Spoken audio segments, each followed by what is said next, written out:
महाराष्ट्र में नई सरकार को लेकर संशय अभी भी बरकरार है।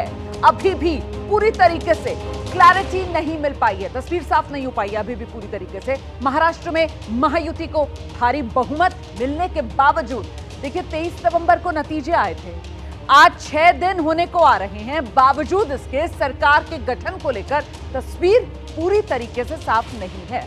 बीती रात दिल्ली में केंद्रीय गृह मंत्री अमित शाह के साथ महायुति की एक बहुत अहम बैठक हुई।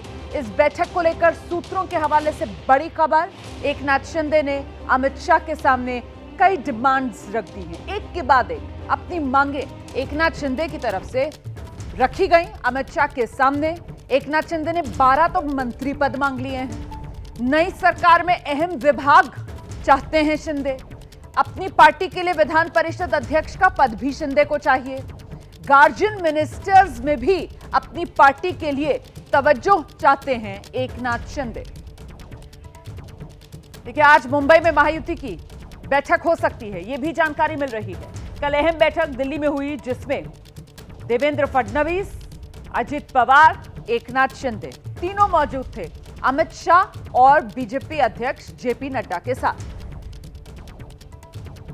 तो ये जो बैठक हुई है इसमें इतना तो साफ हो गया है कि महायुति में मुख्यमंत्री अब महाराष्ट्र का जो अगला बनेगा वो बीजेपी से ही होगा। ऐसे में इतना तो साफ हो गया है कि एकनाथ शिंदे की मुख्यमंत्री की कुर्सी पर दावेदारी या जो दाव है अब वो नहीं लगने वाला। और ऐसे में जो जानकारी मिल रही है उसके मुताबिक एकनाथ शिंदे की तरफ से अपनी पार्टी के लिए एक के बाद एक कई डिमांड्स रखी गई गृह मंत्री अमित शाह के सामने, जिसमें 12 मंत्री पद की मांग एकनाथ शिंदे ने की है। 12 मंत्री पद में भी उनको जो महत्वपूर्ण मंत्रालय हैं वो चाहिए, खानापूर्ति वाला काम नहीं, बल्कि अहम मंत्रालयों पर अपनी पार्टी की दावेदारी पेश कर दी है। एकनाथ शिंदे ने अपनी पार्टी के लिए विधान परिषद अध्यक्ष का पद वो मांग रहे हैं। गार्जियन मिनिस्टर्स को लेकर भी तवज्जो खासतौर से अपनी पार्टी के लिए चाहते हैं एकनाथ शिंदे। और अब एकनाथ शिंदे की तरफ से ये जो मांगे रखी गई हैं, इसके बाद ये तीनों महायुति के बड़े नेता महाराष्ट्र के वो वापस महाराष्ट्र आ गए हैं। यहां एक और बड़ी बैठक होगी। अब ये विस्तार से आप देख रहे हैं क्या चाहते हैं शिंदे। नई सरकार में शिवसेना मतलब शिंदे सेना 12 मंत्री बने उसके कोटे से, कई अहम विभाग, इसकी डिमांड एकनाथ शिंदे की तरफ से कर दी गई है। महाराष्ट्र विधान परिषद का अध्यक्ष पद ये शिंदे ने इस पर दावा ठोक दिया है। गार्जियन मिनिस्टर में तवज्जो मिले ये शिंदे चाह रहे हैं। सीधे आपको लेकर चलेंगे, हमारे साथ हमारे सहयोगी गणेश ठाकुर इस वक्त मौजूद हैं। जरा जानते हैं गणेश ठाकुर से, मुख्यमंत्री का पद छोड़ेंगे तो फिर मोलभाव में यहां पूरी मशक्कत करते हुए एकनाथ शिंदे नजर आ रहे हैं। जिस तरीके से 12 मंत्री पद और वो भी महत्वपूर्ण मंत्रालय, और वहां दूसरी तरफ विधान परिषद में अध्यक्ष पद, सभी कुछ चाह रहे हैं एकनाथ शिंदे अपनी पार्टी के लिए। गणेश रोमाना सिर्फ इतना ही नहीं, तो जो गार्जियन मिनिस्टर्स है उसमें भी वो तवज्जो चाहते हैं और एक बड़ा शहर चाहते हैं। तो एक पूरा अपने नेताओं से बैठक करके, उनसे बात करके, जब वो दिल्ली पहुंचे तो अभ्यास करके आए थे कि अगर हमने सीएम पद दिया है उससे हम हट गए हैं तो हमको क्या क्या लेना चाहिए, क्या क्या मांगना चाहिए। तो 12 मंत्री पद तो मांग ही रहे हैं, बाकी विधान परिषद की हम बात कर रहे हैं, फिर गार्जियन मिनिस्टर्स की हम बात कर रहे हैं। तो शिंदे ये जानते हैं कि अगर बार्गेन कर रहे हैं तो अब ठीक से करना होगा, क्योंकि हर चीज पे हम पीछे हट नहीं सकते। लेकिन एक बात तो देवेंद्र फडणवीस महाराष्ट्र के मुख्यमंत्री होंगे, इसकी घोषणा भाजपा की प्रक्रिया पूरी करने के बाद होगी। अजित पवार उप मुख्यमंत्री होंगे। अजित पवार के अलावा उप मुख्यमंत्री पद एकनाथ शिंदे को भी ऑफर किया गया है, ऐसी जानकारी है। लेकिन एकनाथ शिंदे ने उस पर अपना निर्णय नेताओं से बात करके देंगे, ऐसा बताया है। तो सस्पेंस वो भी कायम रख रहे हैं पर कुछ अपनी निर्णय दूंगा।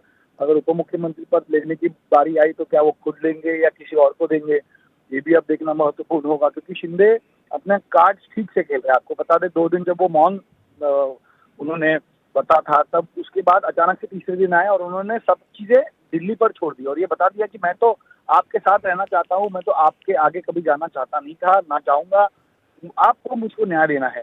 अब भाजपा किस प्रकार न्याय करती है वो देखना होगा और यही वो जनता के बीच बात लगातार कर रहे हैं। कल भी जब वो आए मुंबई से यहाँ पहुंचे, उस दिन भी प्रेस कॉन्फ्रेंस में वो लगातार अपने आप को कॉमन मैन कहते रहे और लगातार नरेंद्र मोदी और अमित शाह का धन्यवाद करते रहे कि आपने मुझे ताकत दी, आपने राज्य चलाने का मौका दिया, तो वो कहीं भी किसी तरह की अड़ंगा डालने की कोशिश मैं कर रहा हूँ या अड़ा हुआ हूँ, ये मैं नहीं कर रहा। ये उन्होंने कल स्पष्ट कर दिया, परसों प्रेस कॉन्फ्रेंस में स्पष्ट कर दिया।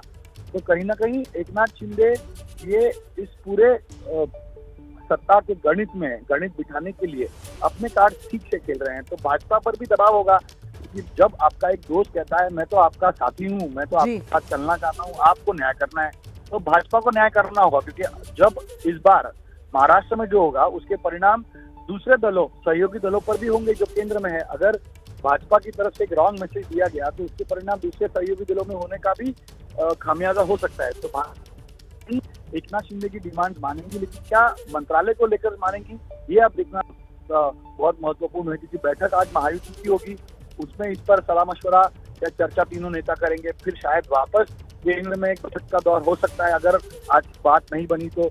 लेकिन अमूमन भाजपा का मुख्यमंत्री देवेंद्र फडणवीस, मुख्यमंत्री अजित पवार उप मुख्यमंत्री होंगे। बस कुछ सीटों, कुछ मंत्री पदों को लेकर जो बातें होनी है वो आज होंगी।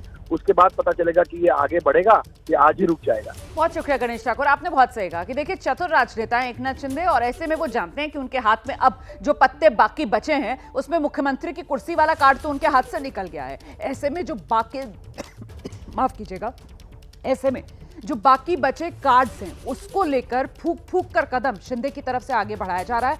और politics is a game of perception, इसी वजह से शिंदे जो हैं